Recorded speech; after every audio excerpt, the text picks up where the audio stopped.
Kita berdoa.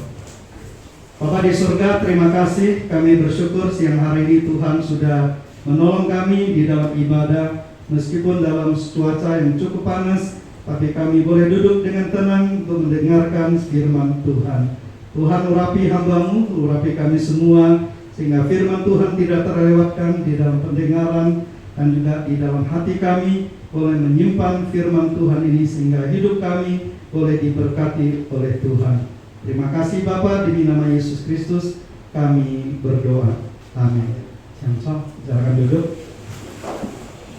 Saudara-saudari yang sekasihi di dalam Tuhan Yesus Kristus, ya, kita bersyukur kesempatan siang hari ini kita boleh ibadah kembali, tapi kita tetap menjaga protokol kesehatan, ya. Tema firman Tuhan pada siang hari ini yaitu pentingnya Roh Kudus dalam kehidupan pelajar, ya. Pentingnya Roh Kudus dalam kehidupan pelajar. Jadi saudara masih sekolah sebagai pelajar, mengapa kita membutuhkan Roh Kudus di dalam masa muda kita, dalam hidup kita? Saudara, kita tadi sudah membaca ayat firman Tuhan di 1 Korintus pasal 12 ayat 3, ya. 1 Korintus pasal 12 ayat 3. Musa akan bacakan untuk kita sekali lagi. Di dalam ayat ini boleh memberitahukan kepada kita bahwa siapa yang bisa membuat kita mengaku Yesus adalah Tuhan, yaitu Roh Kudus, ya. 1 Korintus pasal 12 ayat 3. Karena itu aku mau meyakinkan kamu bahwa tidak ada seorang pun yang berkata-kata oleh Roh Allah dapat berkata, terkutuklah Yesus, dan tidak ada seorang pun yang dapat mengaku Yesus adalah Tuhan selain dari oleh Roh Kudus, ya. Jadi yang pertama kita melihat bahwa Roh Kudus adalah satu dari 3 pribadi dari Allah Tritunggal, ya. Di dalam kekristenan, kenapa disebut Tritunggal? Karena kita mengakui bahwa Allah Bapa, Allah Anak, dan Allah Roh Kudus adalah ketiganya itu satu, ya, esa. Nah, di dalam firman Tuhan yang baru kita baca dalam 1 Korintus pasal 12 ayat 3, kita melihat di situ Roh Kuduslah yang membuat seseorang untuk percaya, mengaku bahwa Yesus adalah Tuhan di dalam hidupnya. Dan tidak ada seorang pun yang sudah percaya kepada Yesus yang berkata, terkutuklah Yesus, ya. Jadi ayat ini memberitahukan bahwa peran Roh Kudus membuat seseorang itu percaya dan menerima Yesus sebagai satu-satunya Tuhan dan Juru Selamat di dalam hidupnya.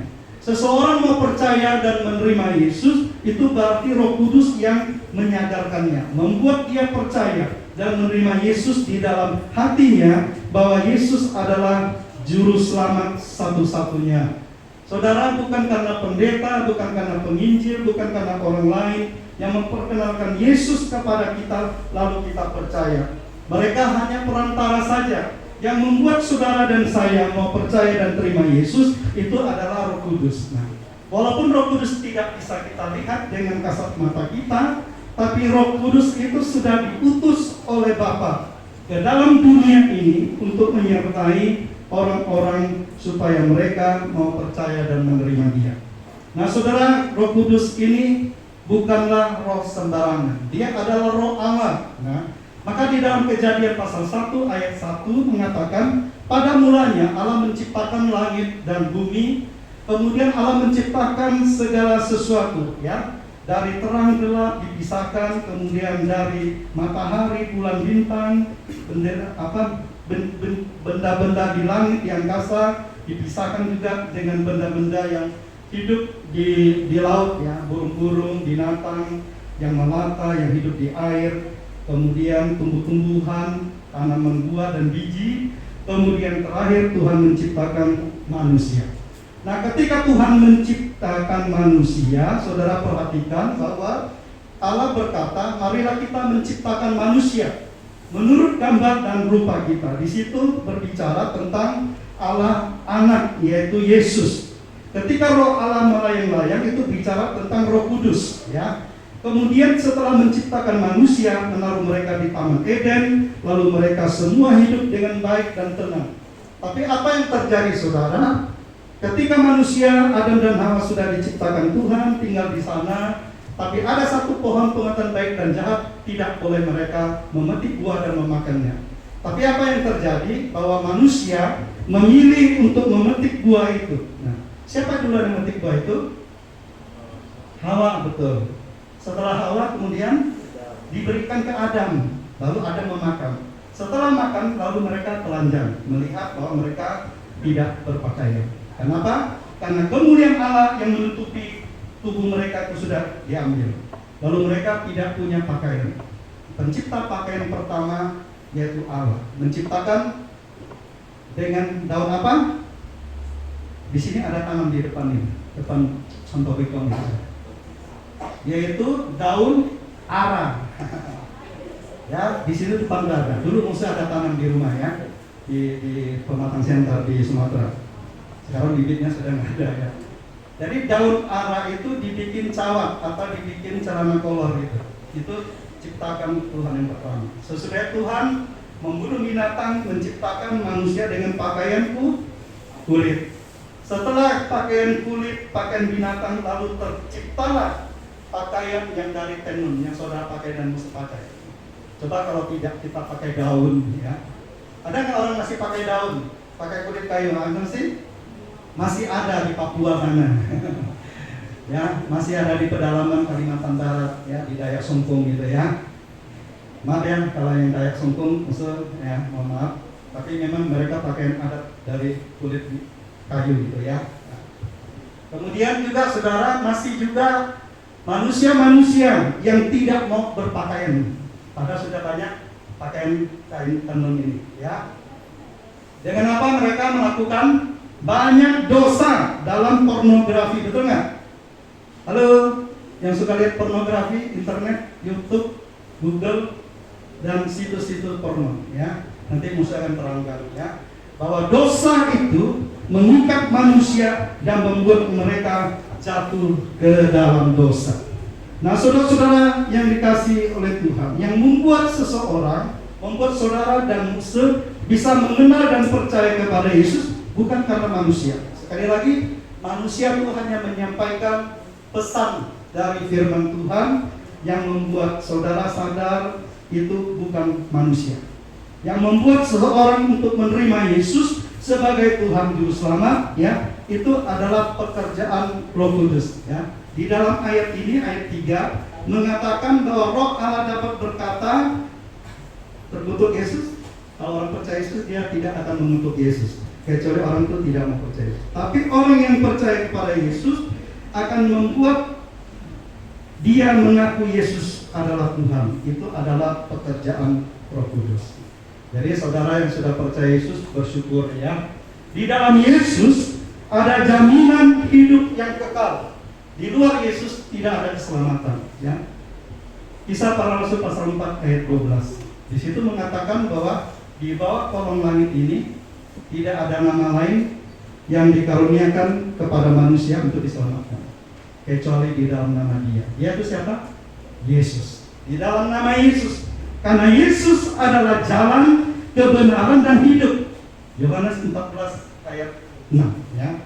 Tidak ada seorang pun yang datang kepada Bapa kalau tidak melalui Aku. Saudara boleh cari jalan mau menuju ke surga, tapi tidak ada manusia selain Yesus yang bisa membawa saudara ke surga. Dengan pesawat terbang kita mungkin sampai ke langit, ya. Dengan pesawat luar angkasa sampai di bulan, sampai di planet Mars mungkin, ya, yang terakhir ini, ya. Tapi nggak bisa sampai ke surga. Yang bisa mendaratkan manusia ke surga melalui iman, percaya bahwa Yesus adalah Tuhan satu-satunya dan Juru Selamat manusia yang menyelamatkan kita dan menjamin kita pasti, ya. Kata pasti di situ menentukan bahwa kita pasti sampai ke sana, tiba di sana, yaitu di surga. Tidak ada kata semoga. Semoga itu belum tentu masuk ke dalam, ya.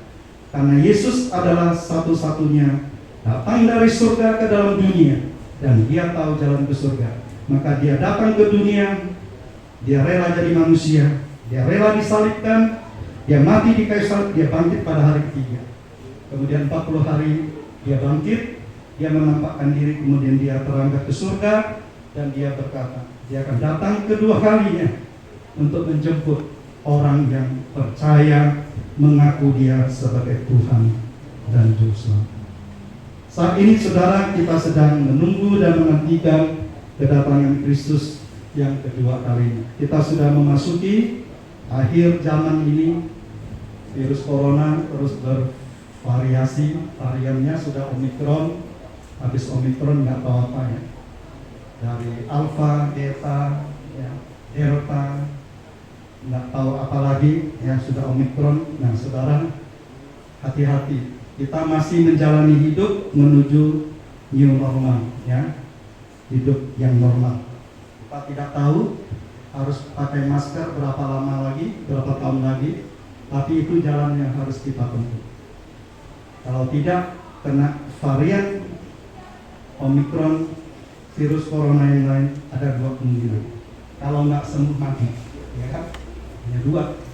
Musuh sudah booster ketiga, sudah di poster kemarin ya. Waktu di poster sakit sekali saudara. Mau angkat tangan, mau ambil gayung mandi, ya, angkat air satu ini aja nggak bisa. 3 hari musuh nggak kuat ya. Disuntik sebelah kiri di sini. Nah, saya disuntik di rumah sakit di Tebas, jadi ini di puskesmas ini jam 10. Kalau saudara belum divaksin, vaksin 1, 2, 3, kalau vaksin 1, 2 baru boleh 3. Jadi kalau yang 1 sudah, yang 2 belum, saudara daftar di sana. Jam 10 mulai dia, sampai jam 2 atau jam 3 gitu. Kalau datang jam 9 kepagian ya. Jadi jam 10 dia sudah mulai. Saya kira-kira jam 11, jam 12 itu baru bisa. Dia banyak orang dari Tepas di sini, mereka ke sana juga antri ya. Bawa pulpen karena mau isi formulir ya. Jadi saudara perlu divaksin 1, 2, 3. Sekarang vaksin yang keempat sudah mulai mau keluar.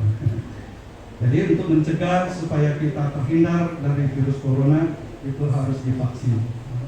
Nggak tahu vaksinnya keberapa nanti kan? Booster 3, habis itu misalkan 4, mungkin ke 5, ke 6, ke 7, sampai ke 10 mungkin ya. Kita nggak tahu saudara. Tapi kita tetap harus menjaga kesehatan. Kalau tubuh imun kita lemah, kita mudah diserang ya. Karena musuh yang ketiga, yang Mika, yang sudah kuliah kembali ke Bandung, dia terserang juga saudara ya. Kenapa bisa terserang? Karena virus itu dibawa oleh temannya ngobrol sama dia. Malam itu dia kena saudara. Apa yang terjadi sesudah kena? Dia lapor musuh. Saya bilang umur air garam hangat ya, air hangat jam ya, 2 sendok ya, lalu diminum, dikumur-kumur buang gitu ya, kemudian diminum sedikit air garam. Makan bawang putih, sit somni ya, somni itu Allah ya, mansit gitu. Tapi saya paksa dia, kamu cari. Nah sekarang dia sudah sembuh, dia cuma 5 hari, 3 hari, 4 hari gitu ya, karena Omikron ini cepat, kalau imunnya kuat bisa. Sit madu, ya tungtong ya. Jadi dia makan madu, minum vitamin D, vitamin C, ya, vitamin B dan seterusnya.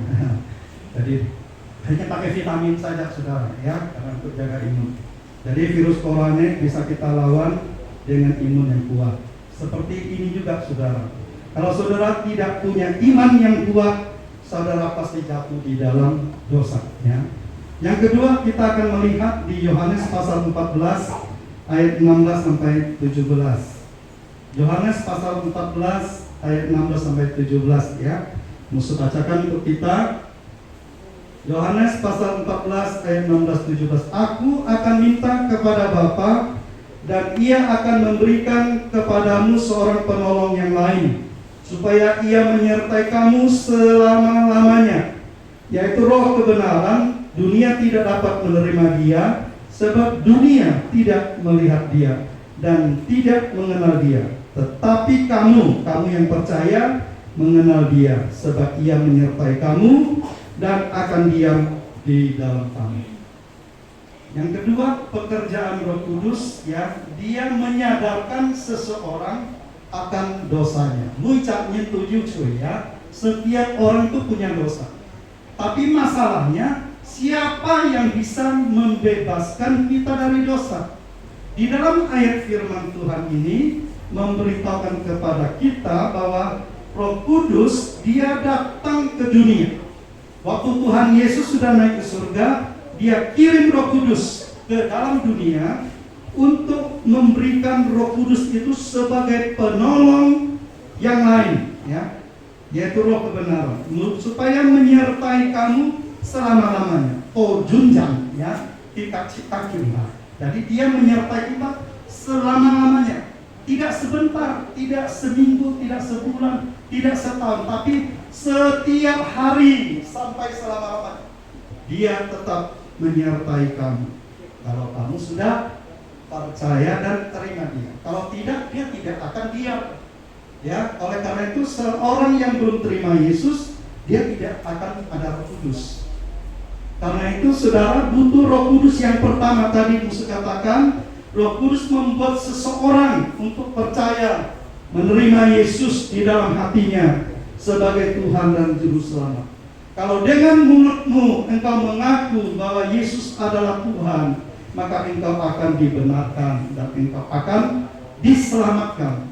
Di kitab Roma pasal 5, ya, dari ayat 1 sampai ayat 11, di situ memberitakan karena kasih karunia kamu diselamatkan. Karena kamu percaya kepada Yesus. Ada 2 kali di situ karena kamu pasti akan diselamatkan. Ayat 9 dan ayat 10. Kamu pasti akan diselamatkan, ya. Dibenarkan, ditebus oleh darah Yesus, diganti oleh Yesus di atas kayu salib. Seharusnya kita yang mati di kayu salib, tapi dia menggantikan kita. Kita diperdamaikan dengan kematian Yesus di atas kayu salib. Tolong jangan bicara, ya. Berbicara keluar, ya. Tadi sudah mesti ingatkan selama mesti pongpong tidak ada boleh ngomong. Kalau ngomong Cina mesti ngerti. Ini pongpong mesti tangsi ya. Karena mesti orang Cina, ya. Yang lahir di Jawa, ya. Nah, dikasih. Karena itu saya peringatkan. Ini pongnyong boy mesti kita ya pongnyong boy, ya. Nah, ya pong cacu boy juga. Nah, ya pong ketmi juga, ya. Jadi nggak tangsi di pongpai pak. Dari saudara sekasih dalam Tuhan. Kita datang ke ibadah di gereja, di sini mengingatkan kita menghormati Allah pertamanya. Musuh tidak perlu dihormati, ya. Tapi yang saudara harus ingat bahwa Roh Kudus ini bekerja menyadarkan seseorang akan dosanya. Muncaknya 7 coy, ya. Termasuk musuh juga coy. Ya, kenapa musuh mempercayai Yesus? Karena saya tahu saya yang berdosa, saya mati pasti binasa. Karena itu saya mau percaya, terima dia menjadi Tuhan dan Juru Selamat saya, sehingga saya ditebus dosa saya dan saya pasti diselamatkan. Karena manusia tidak bisa menyelamatkan saya, hanya Yesus yang datang dari manusia. Dia Tuhan Allah saya, dia menyelamatkan saya. Karena itu saudara kalau mau selamat masuk surga, ya, agama di dunia tidak bisa menyelamatkan saudara. Kenapa musuh berharap? Agama itu cuma mengajar kebaikan. Agama itu mengajar kita hidup baik, hidup saleh, berbuat baik. Tapi yang bisa menebus kita dari dosa itu adalah darah Yesus yang telah tercurah. Dia menebus kita dari dosa. Dia bebaskan kita dari kebinasaan. Karena dia adalah satu-satunya Tuhan yang sudah datang ke dunia untuk menyelamatkan manusia. Kalau saudara percaya, terima dia, maka saudara akan diselamatkan.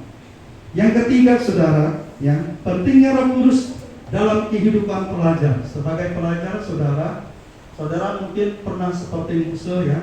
Waktu kita belajar cita-cita anansi, ya, ada kemalasan. Cita-cita anhot kita lemah, ya. Cita-cita mo kincingnya tidak ada semangat untuk belajar karena udah capek, udah kerja, udah banyak kegiatan-kegiatan. Kadang bisa membuat kita. Nah, saudara, hari Senin kalau tidak salah, ya, hari Senin atau hari Minggu depan, ya, saudara akan ulangan, ya, ujian semester, ya, akan menghadapi ujian ulangan. Kalau saudara tidak belajar, ya, berapa minggu yang lalu saya dapat di SD dan di SMP, ya, langsing mojokji, ya, orang malas tidak ada obatnya. Maka disuruh firman Tuhan di Amsal, pergilah belajar kepada binatang yang sangat kecil, yaitu semut. Ini hoksip cungka sese kayaknya. Semut kecil betul, dia gigit kita sakit nggak? Sakit, walaupun dia kecil ya. Dia gigit kita sakit, kita mau dia tidak lihat ya, pencet dia mati dia. Ya. Tapi antara semut, musuh sudah pernah digigit bongkengnya ya, mungkin nyesel di tiapungnya. Nah itu bongkengnya tiapungnya sedikit sekali. Coba kalau fungnya, ya kan, yang di bawah itu. Kalau tiap ini tiap becongnya, si becongnya bisa bengkak. Kalau fonye, buset itu, pernah saudara di kebun kena fonye yang hitam, semut hitam itu. Kalau kena itu saudara bengkak berhari-hari, ya. Karena itu walaupun semut binatang kecil, ya. Musuh kasih sedikit ya saudara supaya tahu. Semut mungin cohel, ya, tidak ada pemimpin. Mungkin kongi, tidak ada yang ngatur dia. Tapi dia bisa bekerja sama dengan teman-teman. Saudara kasih roti, kasih makanan kecil taruh di situ ya. Kalau dia nggak bawa sendiri, nanti dia ketemu temannya, dia bawa aja temannya, dia potong rame-rame. Dia bawa makanan nanti ke sarangnya, betul nggak? Semut itu binatang yang luar biasa. Karena itu firman Tuhan berkata, pergilah belajar kepada semut. Setiap manusia sebenarnya nggak ada yang bodoh. Ya. Asal dia tekun belajar, dia pasti pandai. Ya, kalau dia nggak belajar, itu baru bodoh. Karena dia memilih tidak mau belajar. Karena itu saudara, selama saudara masih belajar, saudara saat mengalami kelemahan, tidak berdaya, ingat ada Roh Kudus menjadi penolong selama-lamanya. Saudara kalau yang belajar psikologi konseling, ya, datang pada psikolog untuk memberikan bimbingan itu. Kalau di luar negeri itu psikolog tuh dia duduk santai, orang datang cari dia, sudah dia ngomong-ngomong, dia dengar-dengar, nanti saudara bayar uang. Itu kerja psikolog. Kalau saudara datang pendeta dengar, dia ngomong-ngomong, pendeta doakan saudara pulang, itu nggak minta uang. Tapi kalau psikolog minta bayar saudara. Mau jumpa dia psikolog terkenal itu luar biasa. Tapi saudara ada satu pribadi yang mengenal kelemahan kita. Setiap manusia itu punya kelebihan, punya kekurangan. Misalnya punya kerajinan, ya, keangkin, sebongkai, cufon, sobu, misalnya ya, rajin memasak, rajin menyapu, rajin cuci piring, gitu ya. Itu contohnya. Anansi ngepel ya, anansi sebongkai, misalnya anansi pongcu apa keme, gitu ya. Malas membantu orang tua itu kemalasan. Nah, saudara, kelebihan kita itu harus kita tingkatkan hari lepas hari. Kelemahan kita itu kalau bisa kita buang, jangan kita tingkatkan. Ya, karena itu saudara harus menjadi pribadi yang berbeda. Kalau saudara sekolah dapat nilai yang merah angkanya ya, pulang rumah dimarah orang tua. Nah itu cimlui wa, kami hoksu lah. Nyata ini mau hoksu, kami hoksu ya. Saudara tahu papa mama saya ada pernah sekolah sampai punya ijazah, SD-nya nggak punya. Saya kasih tahu saudara. Tapi Musa berbeda, ya. Saya tidak banggakan diri saya. Saya menikah, istri saya suruh ambil kuliah. Musa S2 di S1. Anak pertama sudah S1, anak kedua bentar lagi, anak ketiga bentar lagi. Kami lima orang ya. 5 orang sekolah dari kecil sekolah sampai kuliah, ya. Tinggal 2 yang masih kuliah. Tahun ini kalau Tuhan izinkan, Musa mau ambil S3, ya, doktoral, karena bisa lewat Zoom-nya. Tapi bahasa Inggris Musa kurang ya. Saya katakan saya kurang, nggak tahu TOEFL-nya keberapa. Tapi saya mau mencoba ya, kalau Tuhan izinkan saya mau ambil S3, ya, doktoral teologi. Jadi saya mau berdoa supaya Tuhan kasih saya hikmat. Saya ada program bahasa Inggris di Play Store itu ya, penerjemah semua bahasa. Bisa ngomong dia langsung terjemah ya. Kita ngomong Indonesia dia bahasa Mandarin, bahasa Jerman, bahasa seluruh dunia dia bisa saudara. Jadi tinggal klik langsung dia ngomong gitu ya, langsung dia translate, langsung dia munculkan hurufnya gitu. Jadi saya berpikir mungkin itu bisa nolong saya untuk ambil program S3 ya. Kalau tidak, Pak Google itulah di Google itu kita tanya apa dia bisa jawab, betul nggak? Klik www.google.com gitu ya, langsung kita klik di situ siapa nama presiden gitu ya Amerika yang pertama, langsung muncul ya, wah gitu kan, lihat gambarnya, oh ini presidennya, karena gampang. Itu Pak Google itu nggak pernah mana. Kalau saudara tanya seseorang, nganti, ya ngai nggak tahu, ngai sibuk gitu ya. Tapi kalau tanya Pak Google dia nggak tahu. Ya. Pak Google, orang bilang dia Pak Google. Ya. Jadi saudara kekasih dalam Tuhan, saya tunjukkan ayat firman Tuhan untuk kita yang ketiga ini. Roh Kudus dia menolong kelemahan kita dan mendoakan kita kepada Allah dalam keluhan-keluhan tidak terucapkan yang ada di surga. Kita lihat di Roma 8 ayat 26 sampai 27 ya. Roma pasal 8 ayat 26 sampai 27. Demikian juga Roh membantu kita dalam kelemahan kita, sebab kita tidak tahu bagaimana sebenarnya harus berdoa, tetapi Roh sendiri berdoa untuk kita kepada Allah dengan keluhan-keluhan yang tidak terucapkan. Dan Allah yang menyelidiki hati nurani mengetahui maksud Roh itu, yaitu bahwa ia sesuai dengan kehendak Allah berdoa untuk orang-orang kudus. Saudara, Roh Kudus berdoa untuk orang-orang kudus. Orang kudus itu bukan tinggal di kota Kudus di Jawa Tengah sana ya. Orang kudus itu orang yang percaya kepada Yesus yang ada di Tebas. Nah, saat ini di sinilah kita ya, di Tebas ya. Di tempat ini saudara boleh jadi orang percaya, orang yang dikuduskan Allah, bukan karena kita layak. Kita semua manusia itu berdosa, tapi yang membuat kita boleh diterima sebagai anak-anak Tuhan karena Roh Kudus sudah menyadarkan kita percaya Yesus, kita terima Yesus dalam hati kita, maka Roh Kudus itu dia diam, dia tinggal bersama kita. Kemudian dia menolong kita, ini yang paling penting ya. Tadi saya sudah kasih contoh psikolog, psikiater itu ya, dia nolong kita, tapi kita harus bayar uang sama dia. Pendeta penginjil sesudah kita ceritakan masalah kita, dia hanya doakan kita, sesudah itu mungkin dia nggak doakan kita lagi. Tapi Roh Kudus di sini berkata, dia menolong kita, dia menyertai kita, menyertai kamu selama-lamanya. Tadi di dalam 1 Korintus 12 ayat 3, bayangkan ya. Somti hampir kayak simling tak cita punya jun dan dia menyuruh Roh Kudus menyertai kita selama-lamanya. Oh junjang ya, selama-lamanya. Bayangkan saudara punya penolong yang terhebat, yaitu Yesus, Roh Kudus yang diam di dalam hati.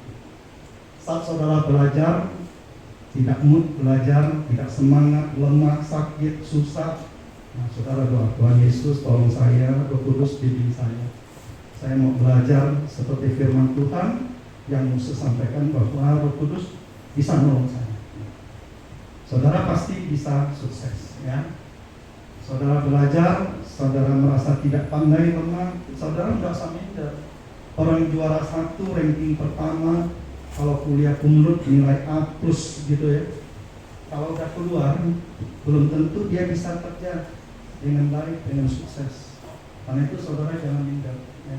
Musuh katakan kepada saudara, minta Roh Kudus menolong dan membimbing. Selama saudara mengandalkan Tuhan, mengandalkan Roh Kudus, maka saudara pasti akan diberkati ya. Yeremia 17 ya, ayat 5 ya, mengatakan tertutuplah seseorang yang mengandalkan kekuatannya sendiri. Mengandalkan kekuatan lama-lama jadi lemah ya kan. Terkutuplah orang yang mengandalkan manusia, dia bisa tolong kita 1 kali, 2 kali, 3 kali, selamanya dia yang akan tolong kita ya. Waktu saudara minta tolong kita ngisi ya, saudara telepon dia, image-nya denpa gitu ya. Saudara manusia hanya bisa tolong 1-2 kali kita saja, tidak selamanya dia tolong. Tapi kalau saudara mengandalkan Tuhan, Mengandalkan Yesus, mengandalkan Roh Kudus, dia datang. Saudara mengandalkan pendeta pun nggak bisa. Saudara mengandalkan penginjil pun nggak bisa. Tapi yang bisa saudara andalkan dan saya andalkan, yaitu Roh Kudus, penolong hidup saudara yang luar biasa. Saudara belajar minta Roh Kudus. Tuhan pengcingai, ya. Tuhan tolong saya belajar supaya saya bisa ingat pelajaran. Kalau ujian saya bisa ngisi. Kalau nggak bisa ngisi ujian pelajaran, mulai dari pertama. Ya soal anak dia mau kian kali dapat telur bebek, ya penting juga. ABCD, kalau ABCD bisa, kalau esai kan sulit, betul nggak saudara? Pernah nyontek ya? Saya kasih tahu saudara. Sebelum saya kenal Tuhan secara pribadi, kalau soal nyontek cukup pandai juga mesti. Saya punya teman ini. Hai, tahu sih ini yang ngomong, kasih nama ship ya. Kalau ship tambah jet berarti ship sama jet gitu ya. Kalau ABCD 1, 2, 3, 4, 5. Ngekong kita tidak. Bukan ngajarin ya, bodoh ya. Tapi saudara yang menyontek ini musuh. Kalau bilang ship, ya, dia langsung bilang berarti A gitu ya.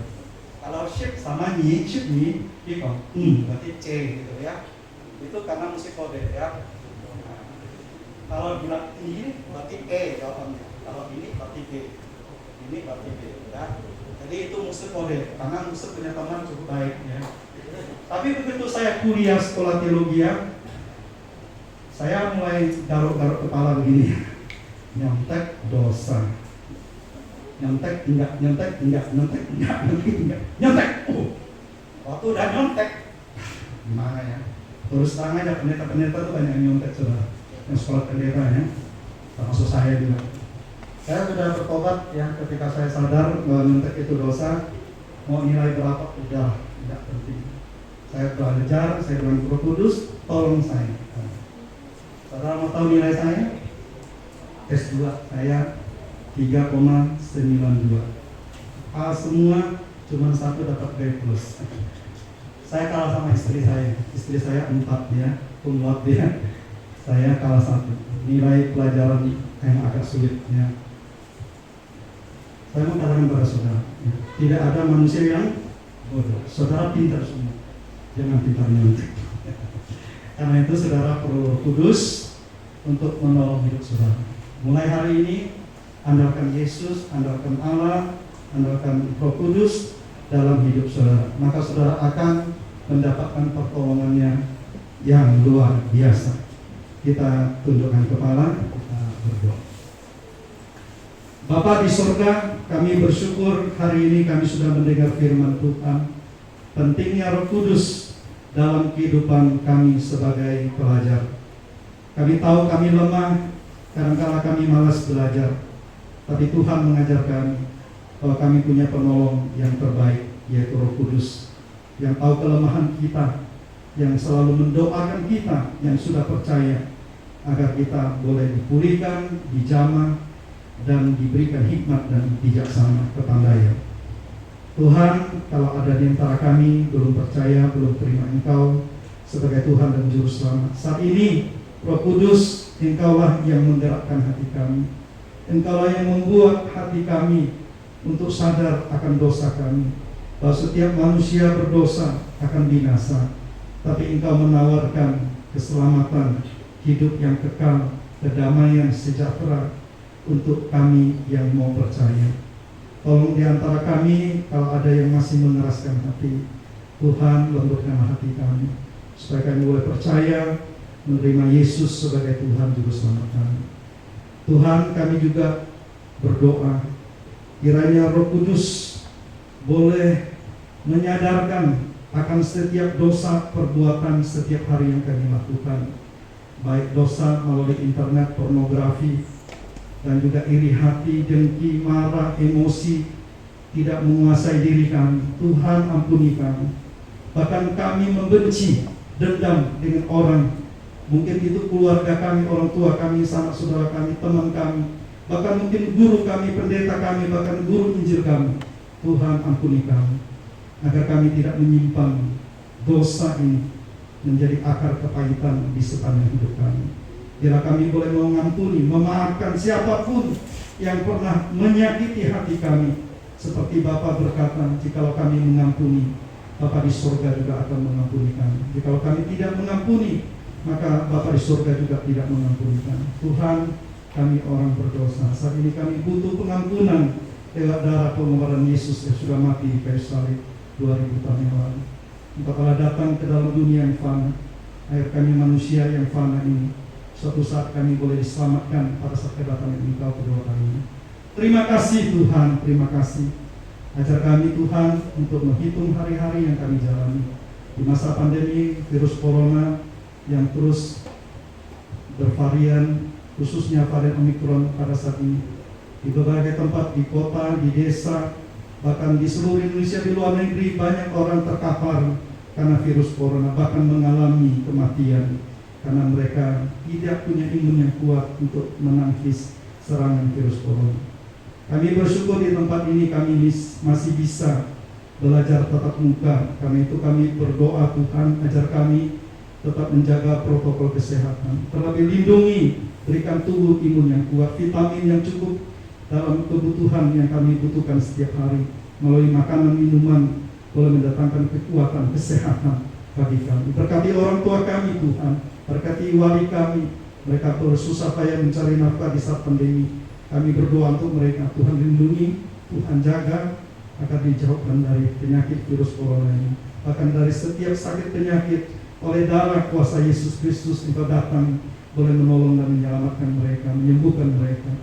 Kalau ada di antara kami yang saat ini Tuhan putus asa dan kecewa, Engkau datang melawat dan Engkau Kudus menghibur dan menguatkan, dan boleh menolong kami semua menjalani hidup tetap berpandang kepada Tuhan yang ada di depan kami, di samping kami, bersama dengan kami, karena Engkau berjanji akan menyertai kami sampai pada akhir zaman ini. Terima kasih Tuhan, firman-Mu sudah kami dengar, Kau berkati kami akan menyelesaikan kegiatan belajar dan juga kegiatan ibadah kami pada hari ini.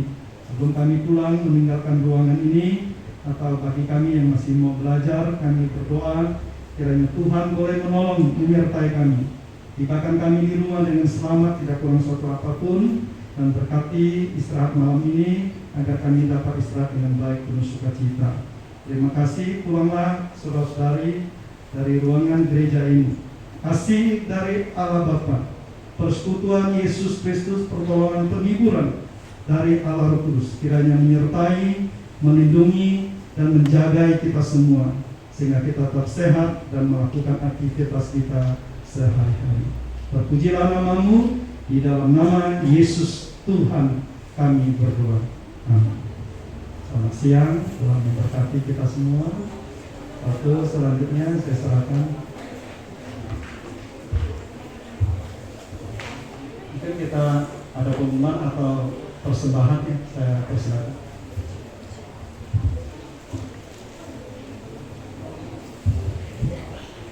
Minta waktu sebentar. Ada beberapa hal yang Bapak sampaikan. Yang pertama, ucapan terima kasih kepada Pendeta Petrus yang sudah melayani kita dengan firman Tuhan. Sungguh luar biasa diberkati ya. Kemudian terima kasih kepada rekan-rekan siswa-siswi yang sudah melayani sebagai MC, singer, pemain musik, dan kita semua yang hadir pada saat ini. Ada beberapa hal yang mau Bapak sampaikan. Yang pertama berkaitan dengan kegiatan ibadah. Untuk besok ada ibadah tunas remaja ya, jam 1. Saya mengundang kita semua yang berbeban untuk hadir bersama-sama bertumbuh dilawat oleh kebenaran firman Tuhan, dan mengundang kita untuk hadir bersama beribadah di tempat ini. Kemudian yang kedua, ibadah KU2 atau pemuda remaja yang dilaksanakan jam 6.30 di tempat ini juga besok. Kemudian untuk kita bersyukur ya, sampai saat ini kita masih tatap muka. Saya ingatkan, himbau kepada kita semua agar tetap menjaga, mematuhi protokol kesehatan, terutama menggunakan masker baik di kelas, dimanapun kita berada. Sebentar lagi kita akan mengikuti kegiatan mid semester. Jaga kesehatan agar kita bisa sehat dan kita boleh mengikuti seluruh kegiatan semester dengan baik. Kemudian untuk minggu depan baru Bapak ingat, karena kita semester masih sampai hari Sabtu ya, kemungkinan ibadah kita ditiadakan, kemungkinan kalau memang jadwalnya masih semester, kemungkinan untuk minggu depan yang akan datang Sabtu ya, hari Sabtu yang akan datang ditiadakan kalau masih semester. Maka lupa SMP, kalau pas jadwalnya PJOK mungkin bisa ya, karena PJOK rata-rata sudah praktek ya per jenjang, per kelas, dari kelas 10, kelas 11, kelas 12. Bapak pikir kalau pas mapel PJOK mungkin bisa kita ibadah. Mungkin ini yang bisa Bapak sampaikan.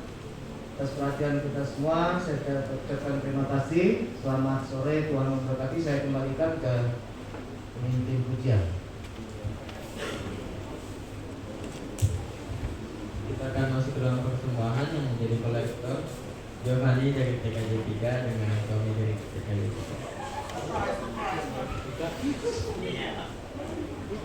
Kita angkat satu pujian yang berjudul Foto.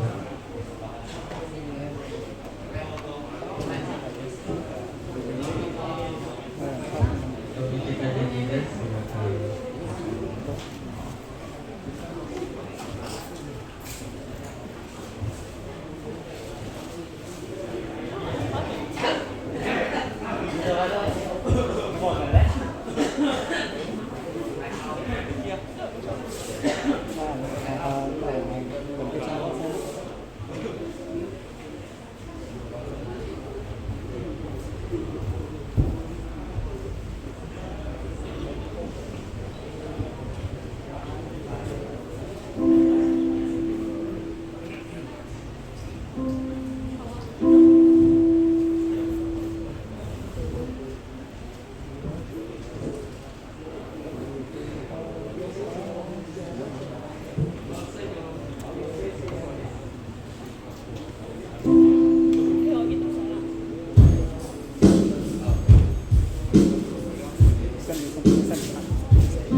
Segala pujian, hormat, dan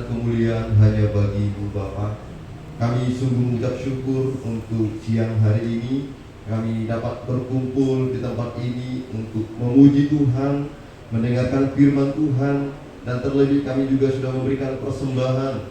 Bapa di surga, berkati setiap peserta didik kami di tempat ini.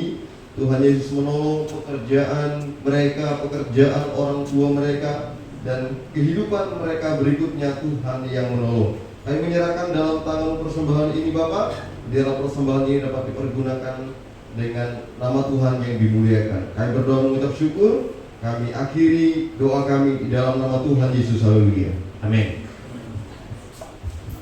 Ibadah pada siang hari ini telah selesai, sudah boleh